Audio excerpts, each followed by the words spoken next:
दोस्तों, आप सबका फिर से एक बार स्वागत है कॉन्टेट्रा और स्मार्ट के इस मुहिम में। जैसा कि पिछले वीडियो में मैंने आपको बताया था कि फाइनेंस गुरुकुल की हमारी ट्रांसफॉर्मेशन जर्नी के 3 पड़ाव हैं। उन 3 पड़ावों के बारे में मैं इस वीडियो में आपको जानकारी दूंगा।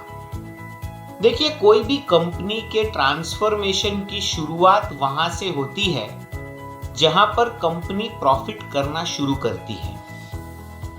अब कई कंपनियों को कई साल लग जाते हैं प्रॉफिटेबल होने में, लेकिन एक बार प्रॉफिट का फॉर्मूला मिल जाता है तो एंटरप्रेन्योर को लगता है यार अब तो हमारी नैया पार हो जाएगी। लेकिन कई बार हमने ऐसे उदाहरण देखे हैं कि कंपनी 400% सेल्स ग्रोथ दिखाती है, 200% प्रॉफिट ग्रोथ दिखाती है, 50% एसेट ग्रोथ दिखाती है, लेकिन पगार चुकाने को पैसा नहीं होता है। दोस्तों, क्यों होता है ऐसा?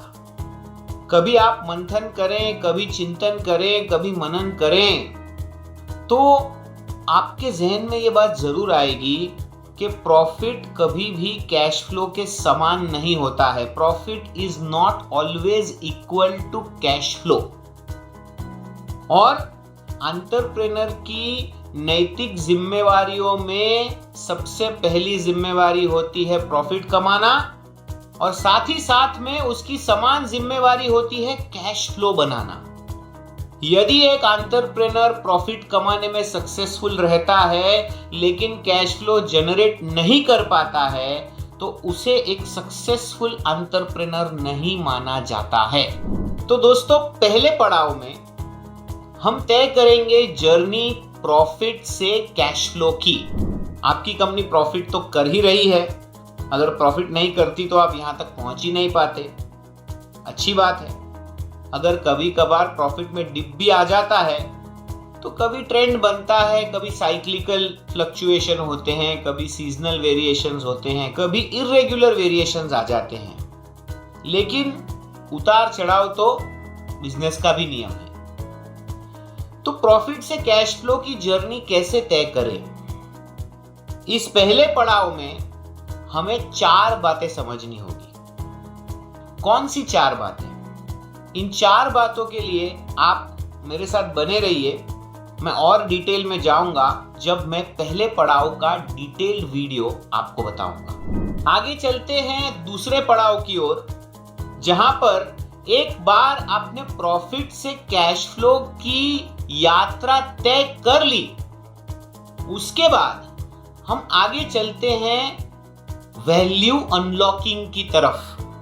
जी हाँ, धंधे में कई ऐसी जगह होती है जहां पर वैल्यू जो है लॉक होकर पड़ी है, फंसी हुई पड़ी है, ताला लग गया है, चाबी नहीं मिल रही है। तो दूसरे पड़ाव में हम बिजनेस के उन एरियाज को विजिट करेंगे जहां पर कैश फ्लो से लेकर वैल्यू तक की जर्नी तय की जा सके।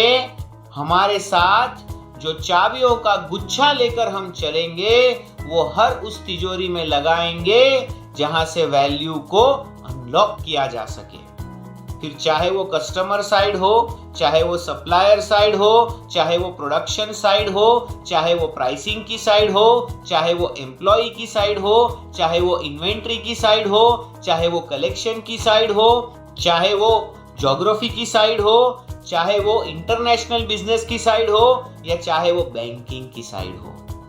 हम हर एक एरिया को टटोल कर देखेंगे कि वैल्यू कहां से अनलॉक हो सकती है। तीसरे पड़ाव में जब हम जाएंगे दोस्तों, लेकिन तीसरे पड़ाव में जाने से पहले मैं आपको यह बता दूं कि दूसरे पड़ाव में भी 4 पार्ट्स हैं, और उन 4 पार्ट की डिटेल के लिए मैंने एक अलग वीडियो बनाया है, वो आप जरूर देखिए।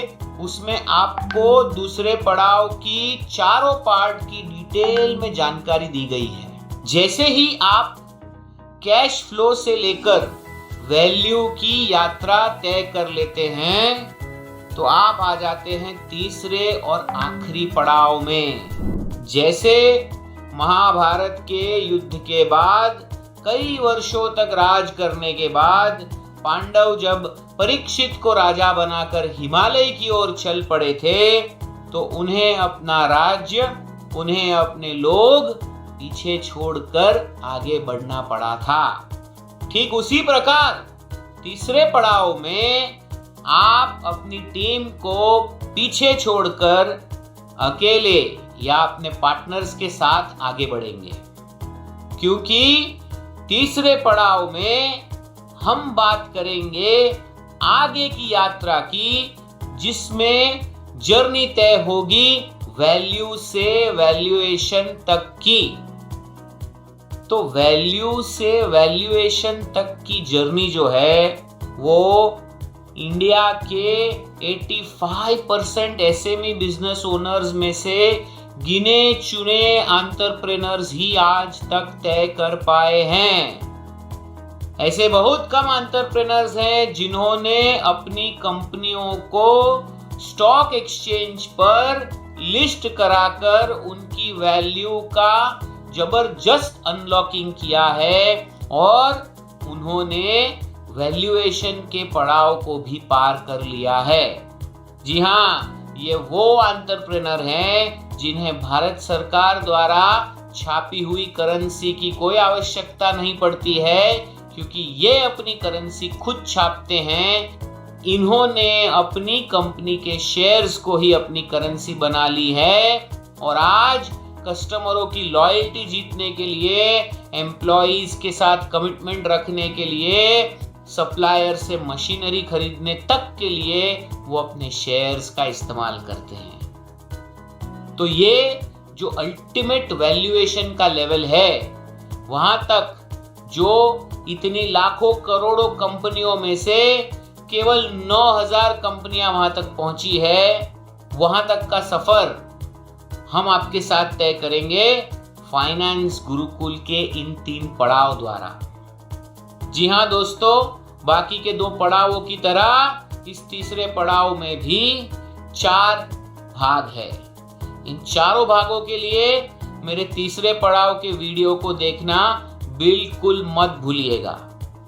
तो आप इस वीडियो सीरीज में बने रहें मेरे साथ, और यहाँ तक देखने के लिए मैं आपका धन्यवाद करता हूँ और आशा करता हूँ कि यह जानकारी आपको फाइनेंस गुरुकुल नामक मुहिम में जुड़ने के लिए प्रेरित करेगी, मोटिवेट करेगी और हम साथ मिलकर अपनी कंपनी में, अपनी टीम में और अपने आप में एक फाइनेंस ट्रांसफॉर्मेशन इसी साल जरूर ले आएंगे।